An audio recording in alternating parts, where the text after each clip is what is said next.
Hello everyone. तो आज day 21 रहने वाला है। इससे पहले हमने डे 20 तक क्वेश्चंस कवर कर लिए थे। तो क्वेश्चन नंबर 470 तक हमने क्वेश्चन करे थे। तो आज हम 471 से स्टार्ट करने वाले हैं। तो स्टार्ट करने से पहले मैं आपको बताना चाहता हूं कि अगर आप ऑफलाइन बैच ज्वाइन करना चाहते हैं तो कमेंट सेक्शन में कॉन्टैक्ट नंबर दिया गया है, आप वहां से कॉन्टैक्ट कर सकते हैं। या अगर आप ऑनलाइन बैच ज्वाइन करना चाहते हैं तो कमेंट सेक्शन में लिंक दी गई है, उस पर क्लिक करके आप बैच भी ज्वाइन कर सकते हैं। तो लेट्स स्टार्ट आज का सेशन। क्वेश्चन नंबर 471 से स्टार्ट करने वाले हैं। Rowlatt Act was passed on 10 March 1919 by. जो रॉलेट एक्ट पास हुआ था, कब पास हुआ था? 10 मार्च 1919 को।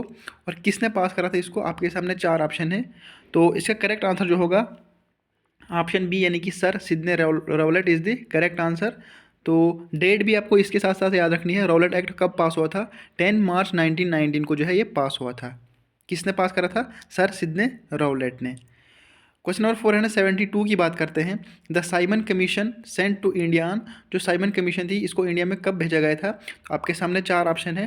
तो इसका करेक्ट आंसर जो होगा Feb 3 1928 is the correct answer. तो साइमन कमीशन का अगर आपसे पूछा जाएगा तो कब इंडिया में भेजा गया था? तो Feb 3 1928। ठीक है, इसके साथ आपको डेट भी याद रखनी है। ईयर के साथ साथ आपको जो है डेट भी याद रखनी है। क्वेश्चन नंबर 473 की बात करते हैं। Who was the first governor general of India. तो first governor general of India कौन रहे थे? आपके सामने चार ऑप्शन है। तो इसका करेक्ट आंसर जो होगा, first governor general of India आपसे पूछा गया है, ध्यान रखना। तो इसका करेक्ट आंसर जो होगा Lord William Bentinck is the correct answer. पहले गवर्नर कौन थे? गवर्नर जनरल ऑफ इंडिया कौन थे? Lord William Bentinck. ठीक है। लॉर्ड माउंटबेटन की बात करते हैं। अगर आपसे पूछा जाएगा first governor general of independent India कौन रहे थे? वो रहे थे Lord Mountbatten, first governor general of independent India. ठीक है। लॉर्ड कैनिंग की बात करते हैं तो last governor general of India जो रहे थे वो रहे थे Lord Canning. Last governor general of India जो रहे थे वो रहे थे लॉर्ड कैनिंग। लॉर्ड क्लाइव की बात करते हैं तो फर्स्ट गवर्नर ऑफ बंगाल रहे थे। लॉर्ड क्लाइव क्या रहे थे? First governor of Bengal. ठीक है, इस तरीके से आप याद रखना, कन्फ्यूज़ नहीं होना, बिल्कुल अच्छे तरीके से जो है याद करना एक बार। क्वेश्चन नंबर 474 की बात करते हैं। Who was the first Indian women to become a member of the International Olympic Committee. पहली वुमेन इंडियन जो कि मेंबर बनी थी इंटरनेशनल ओलंपिक कमेटी की, तो वो कौन थी? आपके सामने चार ऑप्शन है। पीटी उषा, नीता अंबानी, मैरी कॉम या साइना नेहवाल।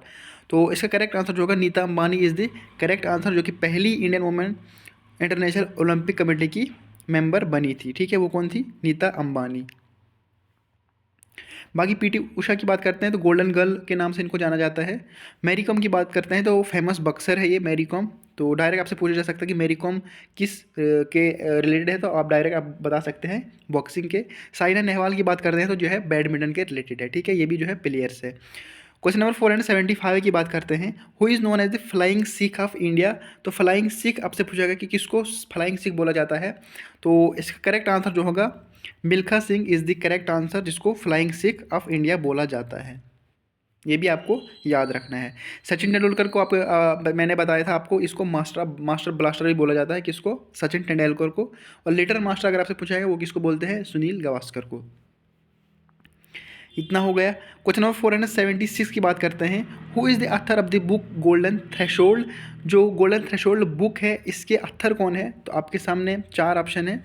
तो इसका करेक्ट आंसर जो होगा Sarojini Naidu is the correct answer.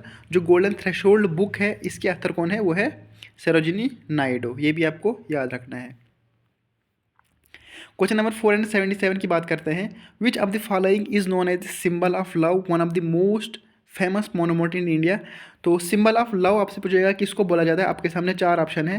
Taj Mahal, Qutub Minar, हवा महल या रेड फोर्ट। तो सिंबल ऑफ लव आपको याद रखना है कि सिंबल ऑफ लव किस को बोला जाता है, जो कि one of the most famous monument है इंडिया में। तो आपके सामने चार ऑप्शन है। तो इसका करेक्ट आंसर जो होगा Taj Mahal is the correct answer. तो सिंबल ऑफ लव अगर आपसे पूछा जाएगा तो वो है ताजमहल। ठीक है, ये आपको याद रखना है। सिंबल ऑफ लव ताजमहल है। और कहाँ पे है ये? आगरा में है, यूपी में। ठीक है। कुतुब मीनार की बात करते हैं तो कुतुब मीनार कहाँ पे है? दिल्ली में है। हवा महल की बात करते हैं, ये कहाँ पे है? राजस्थान जयपुर में है। रेड फोर्ट की बात करते हैं ये कहाँ पे है? दिल्ली में। ठीक है, ये चारों जो है इंपॉर्टेंट बन जाते हैं, इंपॉर्टेंट प्लेसेज है चारों। डायरेक्ट आपसे पूछा जा सकता है कि कौन सी कुतुब मीनार कहाँ पे है, ताजमहल कहाँ पे है, ऐसे भी क्वेश्चन बन सकता है। तो सिंबल ऑफ लव आप याद रखना, तो किसको बोलते हैं? ताजमहल को। ठीक है। क्वेश्चन नंबर 478 की बात करते हैं। Which of the following state has Lepcha as one of its official language. तो कौन सी स्टेट ऐसी है जहाँ पर लेप्चा जो है एक ऑफिशियल लैंग्वेज मानी जाती है। तो आपके सामने चार ऑप्शन है, अरुणाचल प्रदेश, सिक्किम, मिजोरम या नागालैंड। तो लेप्चा याद आप रखना कि जो ऑफिशियल लैंग्वेज है किस स्टेट की है ये। तो इसका करेक्ट आंसर जो होगा Sikkim is the right answer. तो डायरेक्ट आपसे पूछा जा सकता है कि लेप्चा किस स्टेट की ऑफिशियल लैंग्वेज है, तो सिक्किम की है। और भी बाकी सिक्किम में ऑफिशियल लैंग्वेज है जैसे कि नेपाली है, सिक्किमीज़ है, तो आपको ये भी ध्यान रखना है। बाकी अरुणाचल प्रदेश की बात करते हैं तो यहाँ पे जो है ऑफिशियल लैंग्वेज कौन सी है, इंग्लिश, ये भी आपको ध्यान रखना है। इंग्लिश जो है ऑफिशियल लैंग्वेज है अरुणाचल प्रदेश की। मिज़ोरम की बात करते हैं तो मिज़ू लैंग्वेज जो है ऑफिशियल लैंग्वेज है मिज़ोरम की। नागालैंड की बात करते हैं तो नागालैंड में जो है इंग्लिश ऑफिशियल लैंग्वेज है। ठीक है, तो स्टेट की लैंग्वेज भी आपको याद रखनी है कि कौन कौन सी ऑफिशियल लैंग्वेज है। तो लेप्चा अगर आपसे पूछा जाएगा तो लेप्चा कहाँ की ऑफिशियल लैंग्वेज है, वो है सिक्किम की। क्वेश्चन नंबर 479 की बात करते हैं। What is the currency and capital of UAE, United Arab Emirate की जो है आपसे करेंसी भी पूछी गई है और कैपिटल भी। तो आपको आंसर देना है। आपके सामने चार ऑप्शन है, क्या दिरहम करेंसी है या अबू धाबी कैपिटल है, तो दिनार, शारजा, रियाल या दुबई, टाका या अजमन। तो इसका करेक्ट आंसर जो होगा यूएई की करेंसी क्या है, दिरहम इज़ द करेक्ट आंसर, दिरहम। और कैपिटल की बात करते हैं तो अबू धाबी कैपिटल है यूएई की। ठीक है, तो कैपिटल भी आपने याद रखनी है और करेंसी भी जो है आपने याद रखनी है। क्वेश्चन नंबर 480 की बात करते हैं। Where is the headquarter of the world bank. तो वर्ल्ड बैंक का हेड क्वार्टर कहाँ पे है ये आपसे पूछा गया है। तो आपके सामने चार ऑप्शन है जो वर्ल्ड बैंक का हेड क्वार्टर है। तो आंसर जो होगा वाशिंगटन डीसी जो कि यूएसए में है, is the correct answer. World bank का हेडक्वार्टर अगर आपसे पूछा जाएगा तो वो कहाँ पे है, वाशिंगटन डीसी यूएसए में। तो एस्टेब्लिशमेंट की बात करते हैं, वर्ल्ड बैंक को कब एस्टेब्लिश करा गया था, तो 1944 आपको याद रखना है। वर्ल्ड बैंक को कब एस्टेब्लिश करा गया था, 1944 में जो है इसको एस्टेब्लिश करा गया था। ठीक है, इसका हेडक्वार्टर आपने याद रखना है वाशिंगटन डीसी। क्वेश्चन नंबर 481 की बात करते हैं। Which of the following countries is a member of SAARC. यहाँ पे पूछा गया है आपको कि कौन सी कंट्री जो है जो कि सार्क मेंबर है। तो आपके सामने चार ऑप्शन है। तो इसका करेक्ट आंसर जो होगा वो होगा Maldives is the correct answer, जो कि मेंबर ऑफ सार्क कंट्री है। तो इसके लिए मैं आपको ट्रिक बताऊँगा। ए बिग बुल जो कैपिटल लेटर है वही आपको इंडिकेट करेगा ट्रिक। ठीक है, a big bull is making new pairs silently, new pair silently. A big bull is making new pair silently. तो ए से क्या इंडिकेट होता है, Afghanistan, B means Bangladesh, B Bhutan, I से इंडिकेट इंडिया होता है, एम से इंडिकेट मालदीव्स होता है, एन से नेपाल होता है, पी से Pakistan and S means Sri Lanka. ठीक है, इस तरीके से आप याद रखना सार की ट्रिक। ठीक है, a big bull is making new pair silently. तो इसका आंसर जो होगा यहाँ पे Maldives is the correct answer, जो कि सार की कंट्रीज है। ठीक है, क्वेश्चन नंबर 482 की बात करते हैं। हु रिसीव्ड द फर्स्ट खेल रत्न अवार्ड इन 1992। जो पहला खेल रत्न अवार्ड दिया गया था 1991 में, तो वो किसने रिसीव करा था। आपके सामने चार ऑप्शन है। तो इसका करेक्ट आंसर जो होगा Vishwanath Anand is the correct answer. तो पहला खेल रत्न अवार्ड अगर आपसे पूछा जाएगा किसने रिसीव करा था, किसको दिया गया था, तो वो है Vishwanath Anand is the correct answer. ठीक है, किस गेम के रिलेटेड है ये, चेस गेम के रिलेटेड है। ठीक है, ये भी आपने याद रखना है, चेस गेम के रिलेटेड जो है वो है विश्वनाथ आनंद। ठीक है, तो ये अवार्ड जो खेल रत्न अवार्ड दिया जाता है, मतलब आउटस्टैंडिंग परफॉर्मेंस जो स्पोर्ट्स में रहती है, तो उसके लिए दिया जाता है। क्वेश्चन नंबर 483 की बात करते हैं। Which Indian state is the largest producer of मेज। ये शायद जेकेएसबी प्रीवियस ईयर में मतलब आया हुआ क्वेश्चन है ये। तो लार्जेस्ट प्रोड्यूसर ऑफ मेज शायद वीएलडब्ल्यू में आया हुआ है ये। तो मेज़ कहाँ पे सबसे ज़्यादा प्रोड्यूस करा जाता है, किस स्टेट में, कौन सी स्टेट जो है लार्जेस्ट प्रोड्यूसर है मेज़ की।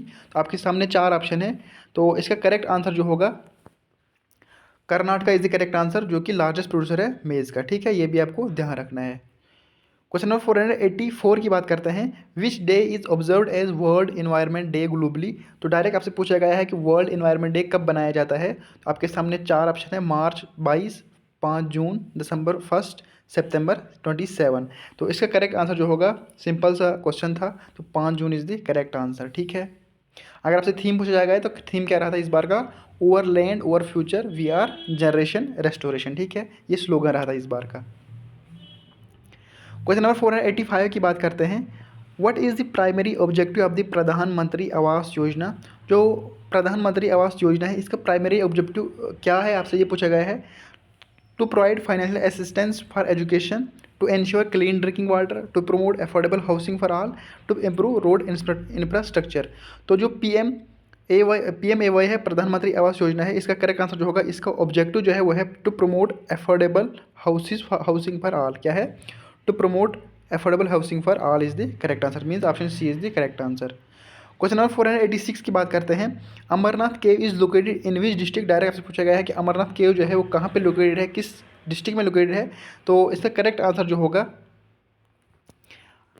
Bandipora is Ganderbal is the correct answer इसका। ठीक है, अमरनाथ केव कहाँ पे है? गांधरबल में। ठीक है, क्वेश्चन नंबर 487 की बात करते हैं। Which oldest archaeological site of India is located near Srinagar. तो कौन सी ओल्डेस्ट आर्कियोलॉजिकल साइट जो है इंडिया में है नियर श्रीनगर। तो आपके सामने ऑप्शन है 4। तो इसका करेक्ट आंसर जो होगा Burzahom is the correct answer. ठीक है, क्वेश्चन नंबर 488 की बात करते हैं। The constitution of Jammu and Kashmir came into force on.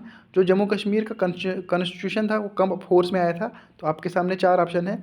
26 जनवरी 1949, 26 जनवरी 1947, 26 अक्टूबर 1947 या 26 जनवरी 1957। ठीक है, तो इसका करेक्ट आंसर जो होगा, answer option D is the correct answer. 26 January 1957 is the correct answer, जो कि constitution Jammu and Kashmir force में आया था। ठीक है, 26 अक्टूबर 1947 की बात करते हैं। तो इंस्ट्रूमेंट ऑफ एसेशन जो साइन होता है, ये कब हुआ था sign?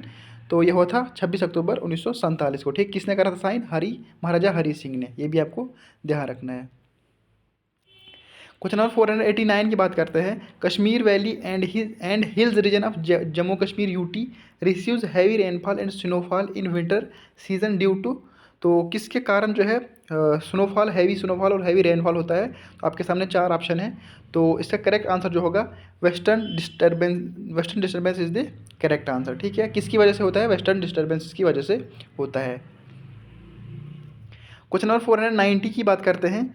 Which district of Jammu and Kashmir is famous for the modern sun temple. तो कौन सी डिस्ट्रिक्ट जो है वो मॉडर्न सन टेम्पल कहाँ पे है, डायरेक्ट आपसे ये पूछा गया है। तो आपके सामने 4 ऑप्शन है। अनंतनाग, गांधरबल, श्रीनगर, जम्मू। तो इसका आंसर जो होगा Anantnag is the correct answer. और किसने बिल्ड करा था? तो बिल्ड करा था इसको किसने बिल्ड करा था मॉडर्न सन टेम्पल को? तो ललित आदित्य मुक्तापिड़ ने जो इसको बिल्ड करा था। ठीक है, ये भी आपको ध्यान है, जो कि इंपॉर्टेंट रूलर रहे थे जम्मू एंड कश्मीर के। ये भी आपको ध्यान रखना है। क्वेश्चन नंबर 491 की बात करते हैं। Who was the founder of Karkota dynasty in Jammu and Kashmir. तो डायरेक्ट आपसे पूछा गया है कि कारकोटा डायनेस्टी के फाउंडर कौन थे। तो आपके सामने 4 ऑप्शन है। ललित आदित्य, जयापीड़ा, चंद्रपीड़ा या दुर्ला भवरदाना। तो कारकोटा डायनेस्टी के फाउंडर जो थे वो थे दुर्ला भवरदाना। तो इसका करेक्ट आंसर होगा option D is the correct answer. ठीक है, कारकोटा डायनेस्टी के फाउंडर कौन थे? दुर्लभ भरवरदाना। ठीक है, क्वेश्चन नंबर 492 की बात करते हैं। Deficiency of which vitamin causes रिकेट disease. जो रिकेट डिजीज होती है वो किस विटामिन की कमी की वजह से होती है। आपके सामने ऑप्शन है vitamin A, vitamin D, vitamin C या विटामिन के। जो रिकेट डिजीज होती है ना, वो किस विटामिन की डेफिशिएंसी की वजह से होती है? वो होती है विटामिन डी की वजह से। ठीक है, जो रिकेट डिजीज होती है विटामिन डी की कमी की वजह से होती है। विटामिन ए की बात करते हैं। तो अगर नाइट ब्लाइंडनेस डिजीज होती है, विटामिन ए की डेफिशिएंसी की वजह से होती है नाइट ब्लाइंडनेस। ठीक है, विटामिन सी की बात करते हैं। तो स्कर्वी डिजीज जो होती है वो विटामिन सी की डेफिशिएंसी की वजह से होती है। तो विटामिन के की बात करते हैं। तो अगर ब्लड क्लॉटिंग जो डिजीज़ होती है वो विटामिन के की डेफिशिएंसी की वजह से होती है। ठीक है, ये भी आपको ध्यान रखना है। चारों के चारों ऑप्शन जो है आपने ध्यान रखने हैं। तो इसका आंसर जो होगा vitamin D is the correct answer. जो रिकेट डिजीज़ होती है वो किस विटामिन डेफिशिएंसी की वजह से होती है? विटामिन डी की कमी की वजह से होती है रिकेट्स डिजीज। ठीक है, क्वेश्चन नंबर 493 की बात करते हैं। Which of the following lakes are the 2 most significant lake of Pulwama district. तो आपसे पूछा गया है कि जो पुलवामा डिस्ट्रिक्ट में मोस्ट 2 सिग्निफिकेंट लेक्स है वो कौन कौन से हैं। शीशनाग एंड गंगबल लेक है वो, Nagin and Sheshnag lake, Tarsar and Marsar lakes, none of the above. तो इसका करेक्ट आंसर जो होगा Tarsar and Marsar lake is the correct answer, जो कि पुलवामा डिस्ट्रिक्ट में है। ठीक है, ये भी आपको ध्यान रखना है। क्वेश्चन नंबर 494 की बात करते हैं। During whose reign Jammu and Kashmir got its first hydroelectric project at Mohra. पहला प्रोजेक्ट जो बना था हाइड्रो इलेक्ट्रिक प्रोजेक्ट मोहरा में, तो किसके रेन में बना था ये आपसे पूछा गया है। आपके सामने 4 ऑप्शन है। तो इसका करेक्ट आंसर जो होगा Maharaja Pratap Singh is the correct answer. तो इसके रेन में जो है सबसे पहले जो मोहरा पावर प्रोजेक्ट बनाया गया था तो जो है महाराजा प्रताप सिंह के टाइम पे बनाया गया था। और ये कहाँ पे है, ये है मोहरा में है, बारामुल्ला में, ठीक है। क्वेश्चन नंबर 495 की बात करते हैं, जो कि आज का लास्ट क्वेश्चन है। According to the Indus water treaty, India has access to how much percentage of the water from the Indus river system. तो इंडिया कितना परसेंट जो है यूज़ कर सकता है इंडस रिवर सिस्टम का पानी। तो आपके सामने चार ऑप्शन है, 80%, 50%, 20% या 40%। तो इंडिया जो है सिर्फ 20% यूज़ कर सकता है, इंडस रिवर सिस्टम का पानी जो है सिर्फ 20% यूज़ कर सकता है। तो पाकिस्तान की बात करते हैं जो है 80% यूज़ कर सकता है। तो ये था आज का सेशन, हमने 25 क्वेश्चन डिस्कस कर लिए आज। तो बाकी मैं एंड पे ये बताना चाहता हूँ, अगर आप ऑफलाइन बैच ज्वाइन करना चाहते हैं तो आप कमेंट सेक्शन में कॉन्टैक्ट नंबर दिया गया है, आप वहाँ से कॉन्टैक्ट कर सकते हैं। या तो अगर आप ऑनलाइन बैच खरीदना चाहते हैं तो कमेंट सेक्शन में लिंक दी गई है, आप वहाँ से भी ज्वाइन कर सकते हैं। तो आज का सेशन इतना काफ़ी है, बाकी मिलते हैं नेक्स्ट लेक्चर में, तब तक बाय।